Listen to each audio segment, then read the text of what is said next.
Good. You're right, Sean. You're right on it. Okay. Welcome to Power Lunch. Welcome to the new digs. Do you see? I'm trying to make it look a little bit more slick so you're not as distracted and I don't have to clean my apartment as much. Thank you very much. You're watching Power Lunch, free weekly webinar I do every week, Thursdays at noon. And who wants to join this lunch? Anyone who's anyone, of course, but also, and including and especially, people who are in business for themselves, you, freelancers, entrepreneurs, solopreneurs. We're broadcasting here on Google Plus and also on Periscope, which is why the back and forth. I know you're both there. It's kind of like talking to people in two different rooms, and it's weird, I know. So here's what I got to tell you today. You have got to stop calling yourself a freelancer. Stop using the word freelancer. Stop thinking like a freelancer. I mean it. And look, you're talking about, I used to think there was nothing sexier in the world than being a freelancer. I thought, oh my God, to be a freelance writer would be just about the sexiest thing I could think of, because it made me think, oh, you can get into things and out of things, and you're not beholden to anyone, and you just do whatever looks good. There's a lot to, There's a lot to say that's great about the idea of freelancing, which is why chances are it either appeals to you or you've done it or you're still doing it, because there's a freedom to it. Freelance, for hire. My skills are for hire, and I can do whatever I want for whomever I want, and I get to pick who I work with. That's great. I love the flexibility. I love it. You know what I don't like? The fact that it is low budge, low rent, and serves one need, the need of the company who hires you. Now, granted, you do want to be of value to the people who hire you. But there is a real problem, and I have a real problem with the word freelancer, which is why I will never define myself that way. And if you're defining yourself as a freelancer, it's time to stop. If you work for yourself, you are a business owner. You're not a freelancer. There is a difference there. And I'm going to use a rather crude analogy and say that in every sense, when a freelancer is the buddy of the business world. Why? Because someone only calls you when they need someone and they're desperate. They're hoping you're free. They're into kind of flirting and having sort of one-night stand projects with you. That's it. When they don't need you anymore. And by the way, you're on a list of other freelancers. Because if you're someone talking to one of your clients on the phone and they get off the phone and someone goes, hey, John, who are you just talking to? Oh, a freelancer. You're one of many on a list. And F-Buddy might be the best way to describe it, because in some ways, look, I'm sure from time to time you have had one of those in your personal life. It's not the worst thing in the world, but there is a limit to what it is and what it can grow to be. When you are merely going to go for F-Buddy level, you are just waiting till someone calls you and needs you. And if it's fun for you and you get something out of it, great. Maybe you want a non-committal life that way. There are a few times when freelancing, if we're going to use the term at all, is okay. And that's if you get something out of it. Because God knows you don't get a lot of money being a freelancer. I think there's a limit, because when you're a freelancer, you're competing on price. Sean over on Periscope just said he gives the booty calls. He doesn't wait for them. But that's the problem. You're going to sit waiting for someone to call you when they need you? You're a business owner and you need to think like one. And that means thinking bigger than just filling in the gaps, because that is what that's what makes freelancing so great for companies. That's why we're in a freelance economy. Because why would they pay a salary and benefits and all this stuff to someone? They only need them some of the time. So freelancing is a great band-aid for the needs of the companies who hire you. But that isn't where your bread is buttered, as they say. Like that isn't going to be where you grow. Because when you're freelancer, you compete on price. Someone's doing what you're doing cheaper, they're going to go with that. So here's another way to look at that. Okay, if we're going to get away from the sex metaphor, which may not appeal to you or feel distasteful in some way, let's grow up. But still, really, when you're a freelancer, you are saying, well, hang on a second. The idea that freelancers get paid more because they don't have to give you benefits, I mean, that's a given. They know that. That's not a selling point as a freelancer. It's not that, hey, by the way, you don't have to give me benefits. That's like saying, hey, do you want to have sex? I swear you don't have to call me tomorrow. Like, that's still not a power position to be in. What I want you to be in is, and consultant, some people like that word, some people don't. I think consultant is starting to be so common that it's feeling like a dime a dozen. And that's why I believe business owner is really the way to go. That's the way I see myself. And that's why I want you to see yourself.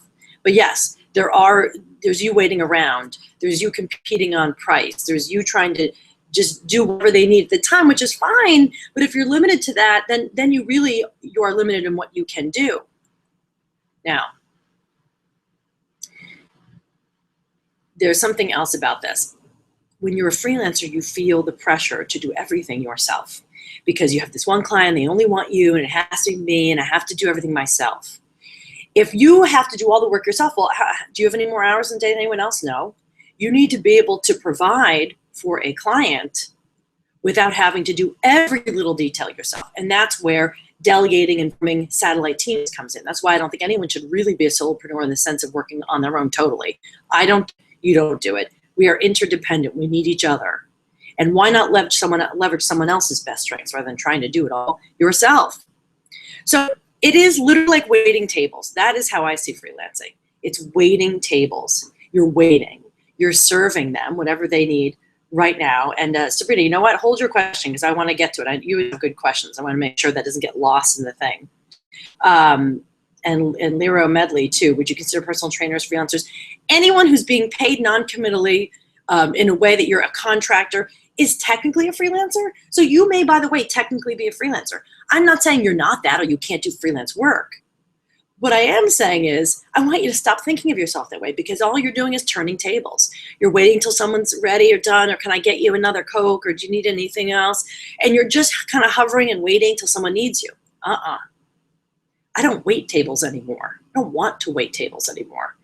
And not in my business either. I want you to see yourself as the chef. Because what does the chef do? The chef is not going around making just whatever kind of sandwich anyone wants, even if they're lousy sandwiches. No, the chef determines the experience. I don't necessarily go to a restaurant because of the server. Not really. You're going because of the food. You're going because of the experience dictated by whoever the chef is. I live in New York City. I like to go out to eat a lot. Some people are super foodies. Their favorite chefs are, but the chef determines that experience. A freelancer is a waitress / waiter / server who says, "Can I get you anything? What can I get you?" The chef says, "You're going to love this. Oh, and don't worry about it. I'll take care of all that stuff. I know what you need." A chef anticipates the need, knows what's so compelling, and knows how to draw people into what they uniquely offer. So what you love and offer uniquely, that's yours. And look, if you're a writer, it doesn't mean you're the only writer. I mean, if you're a writer, you got to be a good writer. But here's another problem. Everyone says, well, my brand is that I'm really good at this thing. It's like, okay, you're good at it. There's a lot of good writers who are still not getting the calls they want, not getting the work they want. It's because they failed to see beyond just the need. Here's where freelancing is okay. When it gives you an opportunity, one-off project with someone who you might want to do more work with, or you want to test them out. You do it freelance, but I wouldn't even call it that. I call it, I've contracted a project with this person to see if we are fit. I don't know that you're signing up to be their server forever, ever, for every meal. Maybe you want to do that. I don't like that. I don't think that's a power position. Another time freelancing is good is when you are doing it because it gives you access to or skills in a new area. So I am doing some freelance for a friend of mine, except I'm not calling freelance. They consider it their pool of freelancers. Pool? Guess when you think about a pool, you think there's fish in the sea, there's other fish in the sea. I don't want to just be another fish in the sea. But my friend didn't hire me just because, they didn't even hire me yet. But I said, let me take a shot at something that you're working on. Let me just try it. I did it on spec. I didn't even ask for money. Now, she's a friend. It's worth me going the extra mile for those contacts, those rich contacts that you value. I did one very small project for her for free, just to give her a sense to see if I could do it. I don't mind that because if it's great, guess where she's going to want to come back to? And you know what? I don't even know if it's a fit. I don't know if we're a fit for each other, but I don't mind doing that to feel it out.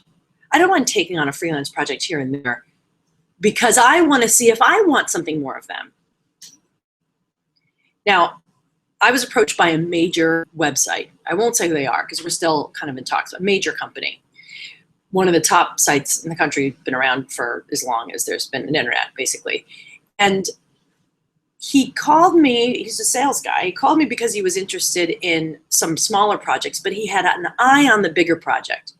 He had an eye on first on branded content, which is something that I do. I can help create great content to isolate the sweet spot between what you want your readers to do and what you want the client to do. That's something that I do, and I know how to do it.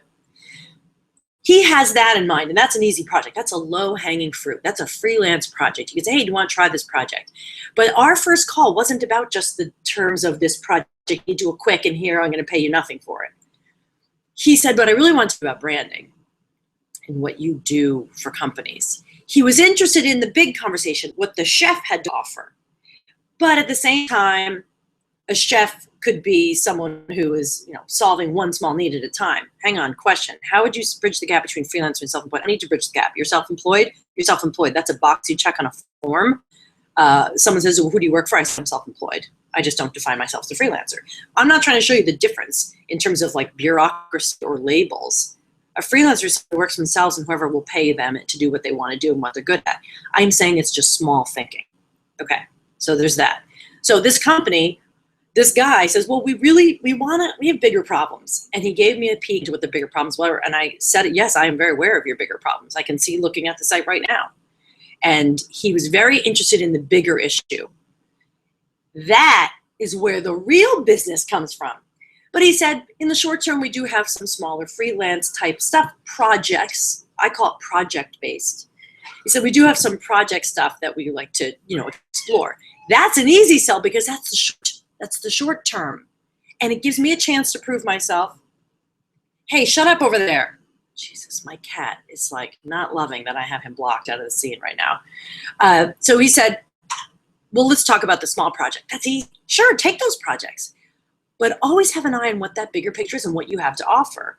I could do branded content all day, but if I'm just doing story after story for a bunch of different random people, to me, that's not satisfying. I don't want one-offs, right? Hello there, creative, very, very smart. Create with an 8 in the middle, smart. By the way, questions over here on Google Hangouts, folks. Such a pain. It's not very clear, like how many people are on or what's going on there. But if you have questions, come on and let me know here. Ugh, I swear this webinar stuff is really a bit clunky. Another term I want to tell you about, though, I want you to think about, is niche, right? Because you think, oh, you have to have a niche. You say, but I'm a writer and I can do all kinds of things. Okay, you can do all kinds of things. And maybe you freelance for smaller projects to get experience in different stuff. But what is your niche? And I want to redefine niche for you. I did this, gave a talk yesterday, talked all about this to a whole room full of freelancers who are having the same problem. They're afraid to limit.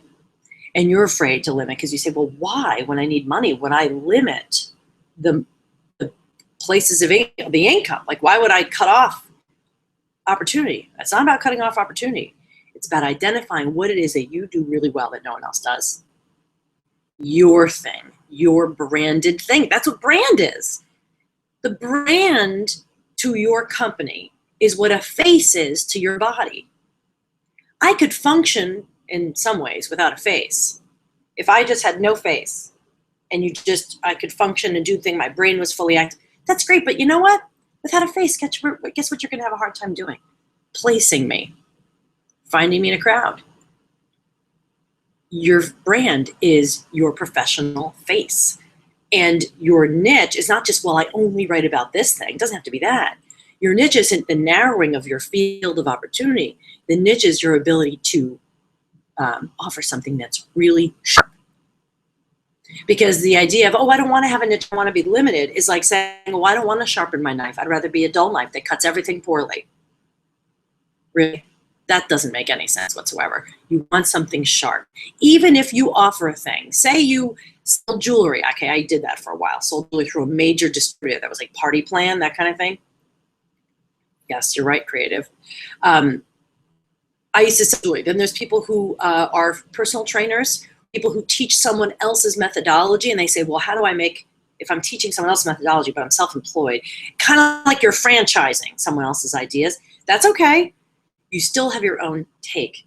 Just like I'm not ever attached to a salon. I'm attached to the stylist, right? The person who delivers, not just the building, not just the place. That's because I want that person's skills. So the question is, how well are you defining or communicating the specific skill set that you have? Freelance for the purpose of showing off how good you are at so many different things, and then narrowing that so that you know what one thing you do well.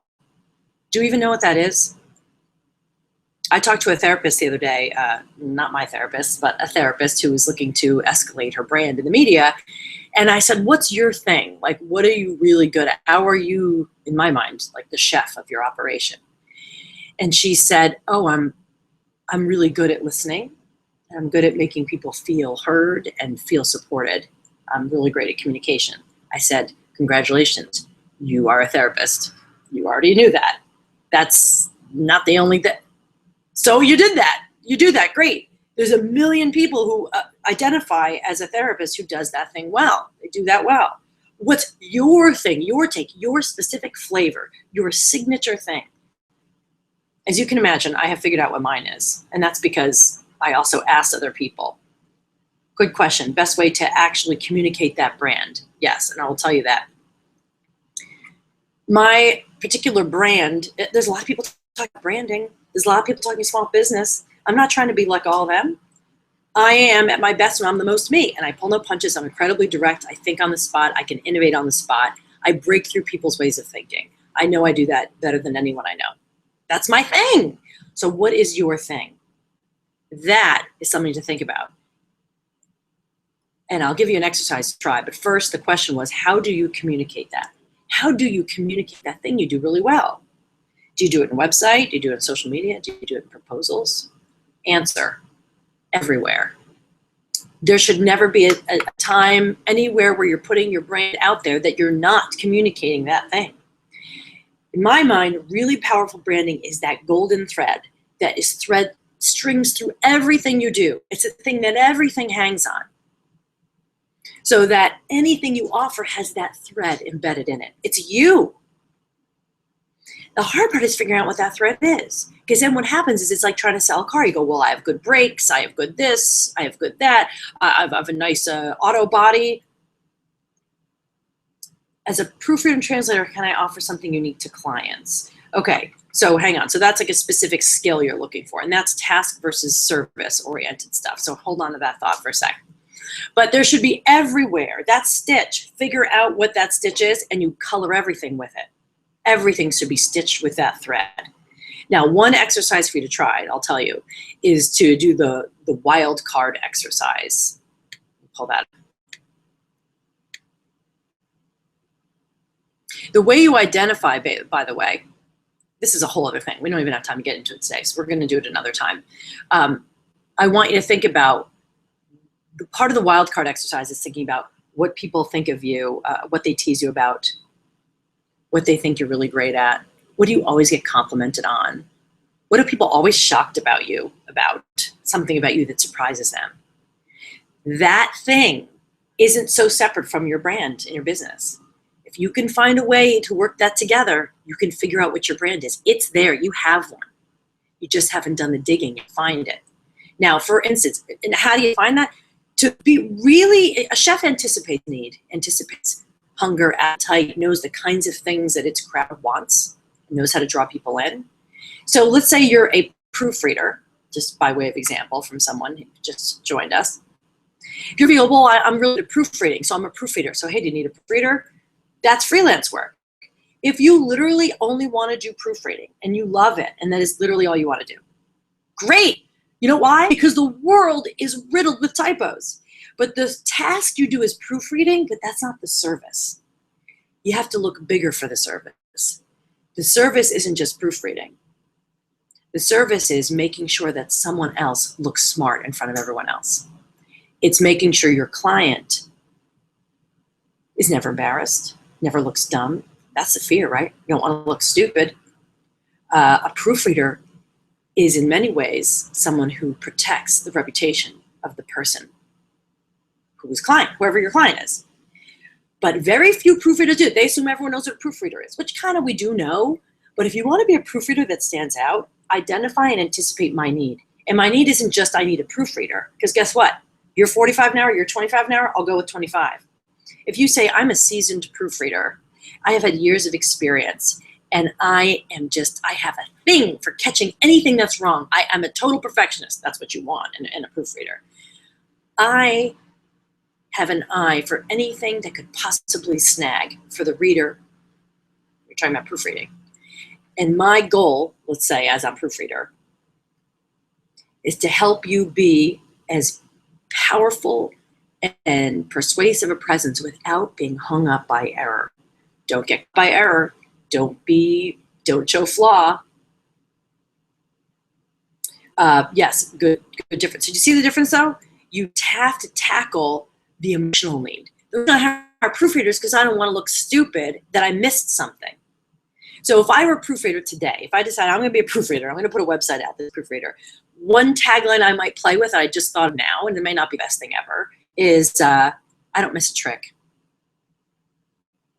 That's who I want to hire. The person who says, I don't miss a trick.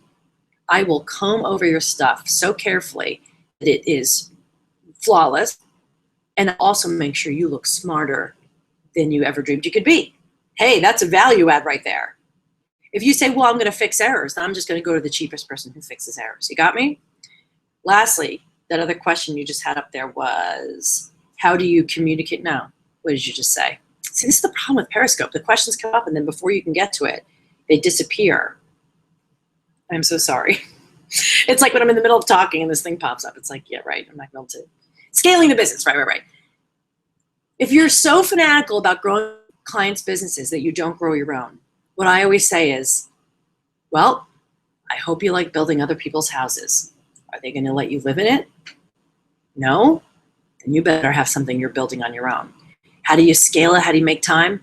You make time. You hire help for little bits. Maybe if someone on your team is great at XYZ, you have them do it. You help them figure out the things that you can't, like you need help with, so you can focus on the thing that you scale, which is to have enough people coming into your funnel and have enough people who want to work with you that you are so busy. Now you say, but then I'll have so many people I have to work with. I still don't have time to build my business. That's how you build your business, by having select clients that you work with one-on-one that you charge a fair amount for because there's competition. Contracts versus freelance missions. Okay, remember that for a sec. But I have to let you go in a few minutes because I promise you, I'm not going to keep you long. These are supposed to be real short. But yes, you have to scale it by thinking about what are you offering. Spend some time on coming up with maybe product versions of your services. Maybe it's 5 hours of proofreading for this amount, and then you just do those one-offs. There's nothing wrong with one-offs. But maybe it's thinking about what else you're going to offer in a bigger way that could create passive income. Isn't that what everyone's talking about? So that you're not always doing everything yourself. So I love that you're passionate about building people's businesses. It means that you're going to have a great track record. You can say, look, I helped build all these people's businesses.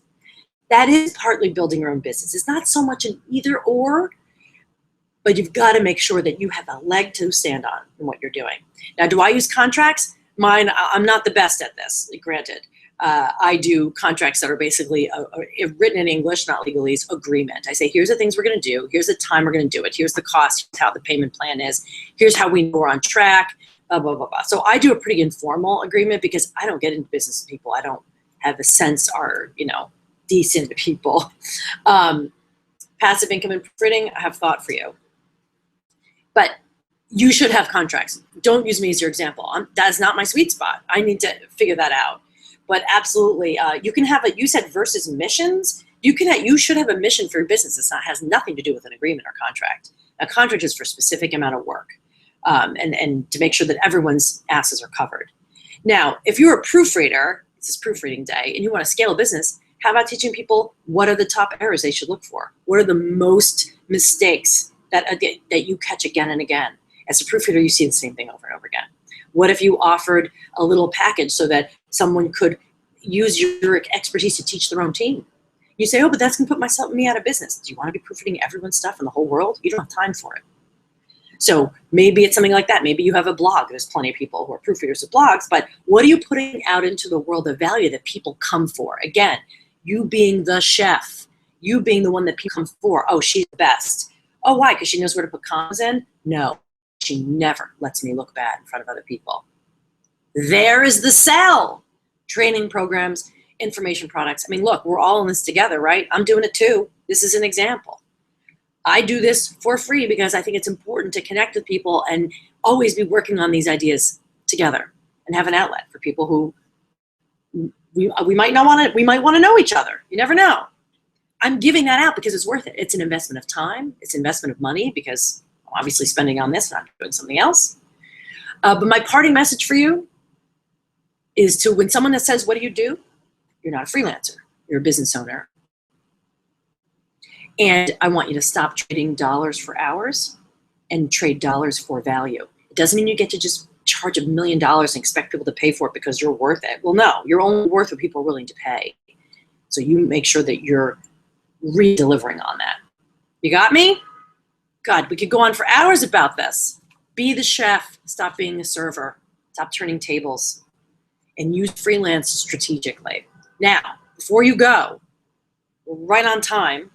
Please, please stay in touch with me. Go right over to the website right now. Oh, thank you. Yes, on Grant's channel. I have a show on Grant Cardone TV. It's called Solopreneur. That's fun to watch. You should go over there and check that out.